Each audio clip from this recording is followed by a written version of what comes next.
Hey guys, welcome back. Hope everyone had a good Christmas day. Didn't eat too much ham, I know I definitely did. Even got a little bit sunburn out in the boat, going for a bit of a dive, which was good.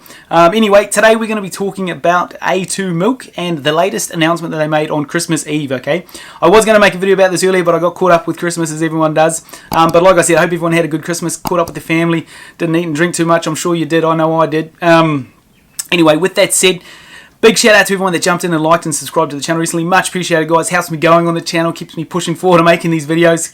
It takes a lot of time and mucking around, so it's much appreciated for everyone that jumps in and likes and subscribes to the video. So if you're new here and you want to see some more videos like this, then hit that subscribe button and you'll be the first to know. Anyway, guys, with that said, like I said, we're going to be talking about A2's latest announcement, and this is the potential 75% ownership of Mataura Valley Milk, okay, MVM is what they're also known as, the acronym. They're a company based down in the deep, dark south of New Zealand, little place called Gore. It's a small little regional farming town in New Zealand.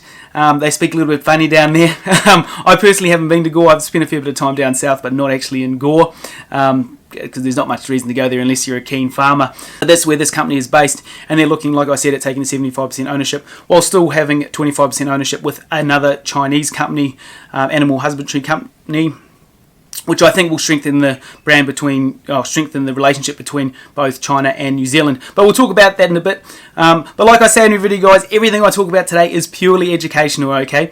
Take this as, this is not financial advice, this is just my sort of take on it. And a good place for you to start doing your own research from here. Everything I talk about today, I'm going to be leaving a link in the description below, so you can do your own research around this, read over a couple of the articles. It will only take you sort of 5-10 minutes, but I'm just sort of pulling a couple of the key numbers and things from it, which I sort of took the most interest in. Anyway, with that said, guys, let's jump into today's video. Alright guys, so we're over on the A2milk.com website. I'm going to be leaving the link to this in the description below so you guys can do your own research around this. We're just going to be looking at a couple of the key things that have come out in the latest announcement. This is on Christmas Eve, December 24th. I'd see this as a great acquisition that the company is potentially going to be making by about mid next year, but we're going to be looking over that a bit further, looking over the costs around this, how they're going to purchase it, and the ownership. So obviously they're saying here it's 75% interest in Mataura Valley Milk. This is a little small regional town down the deep dark south of New Zealand, a place called Gore. Not many people live there, I'm not sure exactly, but they speak a little bit different down there. They've got a slightly different accent to them. So that's where this company is based. Some of the best farming land pretty much in the world down there. Super pristine, real green pastures and everything. So they've got that going on down there. I personally haven't been to Gore. I have spent a fair bit of time down the South Island, but not actually in Gore. So that's what we're going to be looking at here today, just around the acquisition, or potential acquisition here.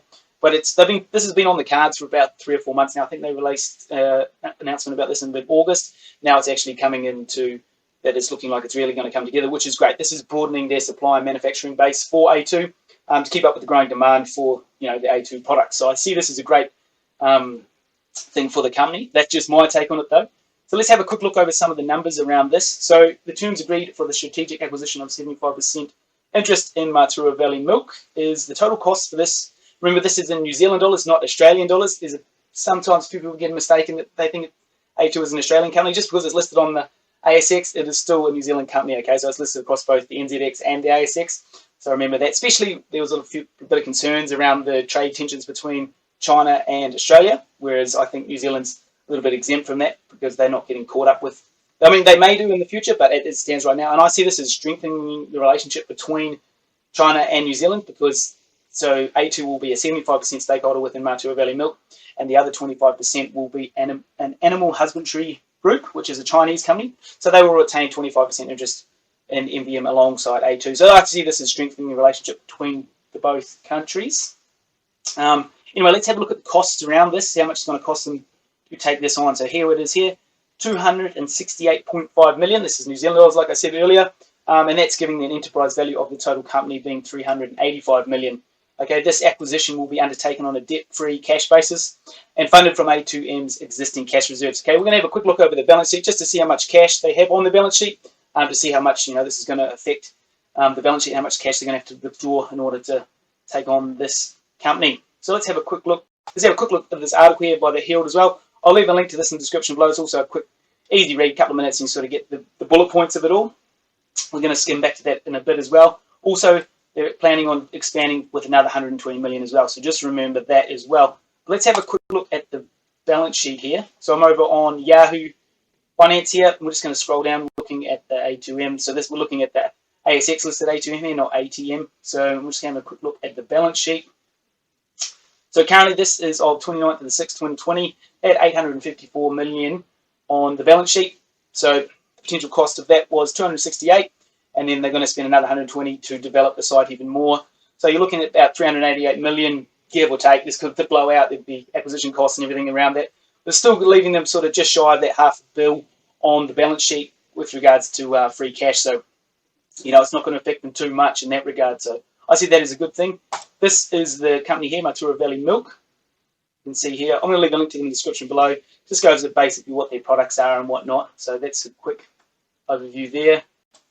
Also here, the Overseas Investment Office web form. Okay, these guys are the ones that have the final say on whether this happens or not. So at the moment, this is all just penciled in, but it won't actually be signed off. It says here, before the transaction can be completed, it must get approval by the New Zealand Overseas Investment Office. So this may trip this up, but as it stands right now, this is it's all going ahead, and it's scheduled for settlement. Where was it? It was down here.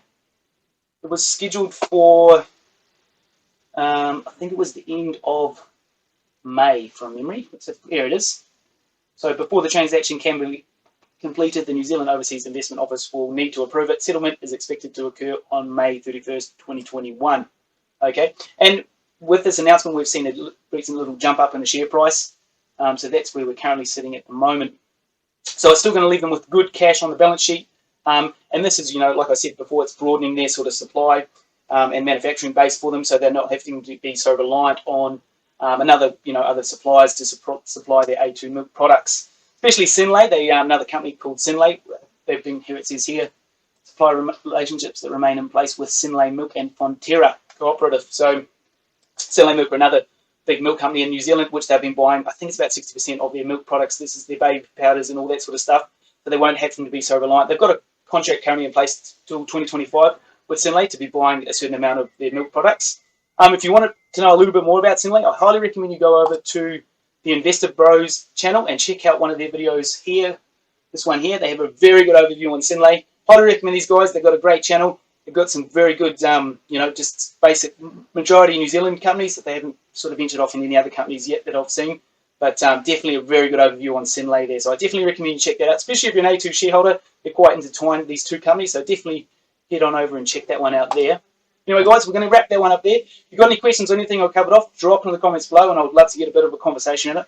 But where do you see this potential activism? Do you see this as being good for the company? I personally think it is a very good thing for the company. Alright guys, hope you got some value there from going over the key numbers with the latest announcement that A2 has made. If you've got any questions or any dramas on anything I covered off on today, drop it in the comments below. And like I said, everything I've discussed today, I'll be leaving links in the description below so you can do your own research around this, which I highly recommend. It only takes you 10-20 minutes to read over a lot of these documents, which is great, especially if you're a shareholder. I am currently a shareholder now. I've recently taken a small position with A2, so I am following them a lot more closely than what I have been.